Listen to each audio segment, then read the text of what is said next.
kama Yesu anarudi sasa hivi unataka ufanye nini? Tutaongea. Unataka kutuuliza zaidi ufanye nini? Kwa sababu Yesu anarudi mapema, tuandikie inbox. Lakini Rebecca, hebu turudi kwenye topiki yetu sasa. Kwamba it's not about us. Sio kwa ajili yetu. Kama nini? Sio kwa ajili yetu. Yaani wanadamu tuna tabia ya kufanya kila kitu ni kuhusu sisi.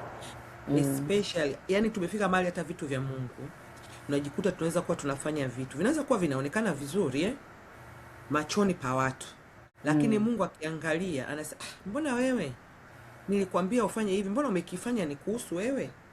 Au wewe mbona nimekutendea hichi afu umekigeuza, badala iwe kuwa nani about me, imekuwa about you.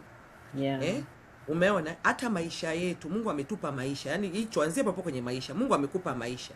Uje uishi maisha ya kumtukuza Mungu. Ukifika huku ushasahau unaishi kwa ajili yako binafsi. Umeona? Umeokolewa. Haya, umeshatubu, umeokolewa. Lakini your default mode ni kuishi kwa ajili yako. Kwa hiyo everything we do unaanza ndio pale unamsikia mtu anakuambia jini alinishangaza dada mmoja, aliniambiaga siku moja. Sio amenishangaza lakini hata mimi nafanya. Alisema unajua, yani mimi nashangaa. Hivi unapata wapi muda wa kuomba